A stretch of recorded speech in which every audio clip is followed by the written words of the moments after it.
Presse et médias au futur, édition 2025, toujours en direct du New Cap Event Center avec Patrick pour animer ces 2 jours de salon 3 et 4 décembre. Bonjour Bruno. Bonjour. Alors Bruno, on se connaît, c'est pour ça que je me permets de dire Bruno. Vous êtes le président de Mélodie. Mélodie, c'est une plateforme centralisée qui permet, je reprends le petit texte, mais vous allez nous expliquer dans le détail, c'est une plateforme centralisée qui permet à tous les acteurs de la chaîne de production d'un journal de collaborer en travaillant sur un même espace. Donc ça, c'est le petit condensé, c'est le petit résumé. Maintenant, on a besoin d'en savoir plus. Oui, alors merci de m'accueillir à nouveau, effectivement. C'est au moins la 3e fois, je pense, que je viens chez vous, et c'est toujours un plaisir. Eh bien, écoutez, c'est pour nous aussi, voilà. C'est partagé. Donc, Mélodie, c'est une solution qui est dans la classe qu'on appelle des CMS. Alors, c'est quoi un CMS? C'est une solution de gestion de contenu. Donc, nous, on s'intéresse d'abord au contenu, quel que soit son, j'allais dire, le format média qu'il va revêtir. Et on va offrir aux journalistes un espace de travail qui va le suivre partout sur son lieu de reportage.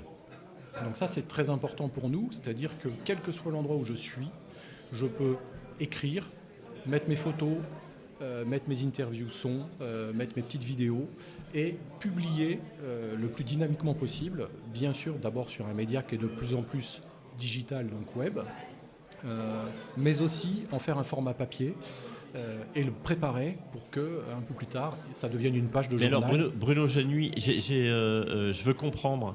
Concrètement, ça se présente comment? C'est un logiciel web, hein, donc en fait je me connecte sur un navigateur internet. On peut partir avec son téléphone portable? Oui. Avec une tablette éventuellement? Avec une tablette, avec son PC, en fait, avec ce qu'on veut en fait, hein, et je me connecte à l'internet. La seule connexion requise, c'est effectivement d'avoir accès à l'internet. Bien sûr.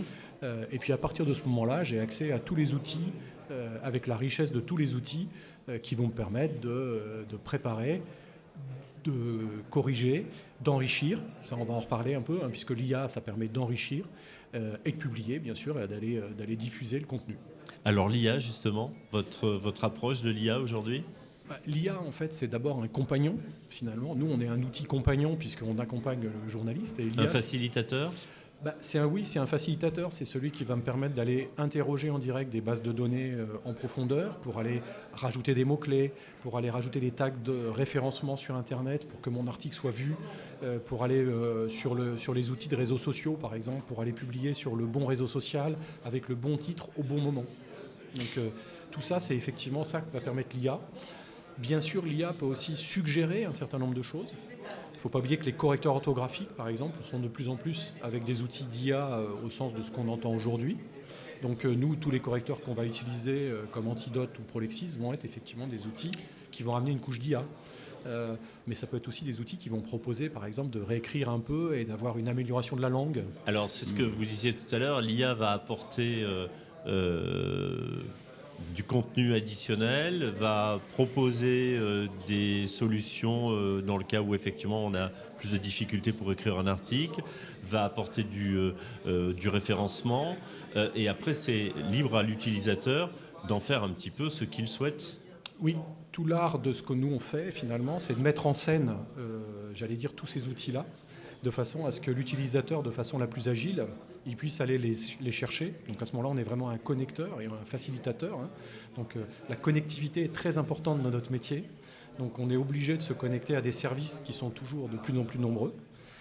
Et on va mettre ça en scène de façon à ce que dans une interface la plus simple possible, l'utilisateur puisse enrichir son contenu et le rendre le plus pertinent possible. Alors dans le cas pratique, qui sont les utilisateurs ? À qui c'est dédié cette solution? Nos clients, c'est des entreprises de presse et médias, mais nos utilisateurs premiers, c'est tous les journalistes, bien sûr. Journalistes, ouais, c'est un journaliste. Ouais. Nous, des correspondants locaux aussi vont pouvoir utiliser notre plateforme. En fait, on a tendance à dire que c'est surtout des contributeurs. Alors, c'est un peu réducteur, hein, mais tous les gens qui vont contribuer au contenu, qu'ils soient en interne ou en externe, vont pouvoir requérir effectivement nos services et accéder à notre plateforme. Alors ça peut être un journal de presse quotidienne régionale ou nationale qui met votre plateforme à disposition de sa rédaction?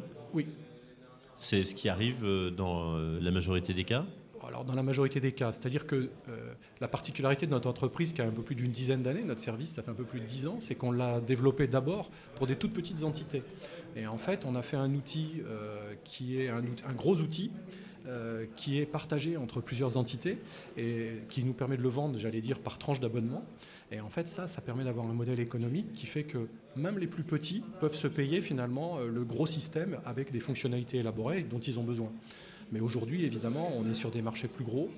Je dis évidemment. En fait, au début, c'est étonnant, mais les petits étaient finalement plus intéressés par notre solution parce que Plus ça leur donnait demandeurs. accès. Et puis, une fois qu'on a fait la preuve que notre solution était vraiment intéressante, les plus gros sont venus à nous.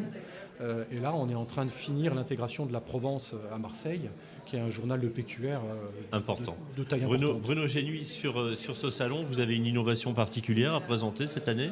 Une innovation particulière, oui, on a des services toujours plus importants, mais c'est surtout effectivement la connectivité qui est importante pour nous.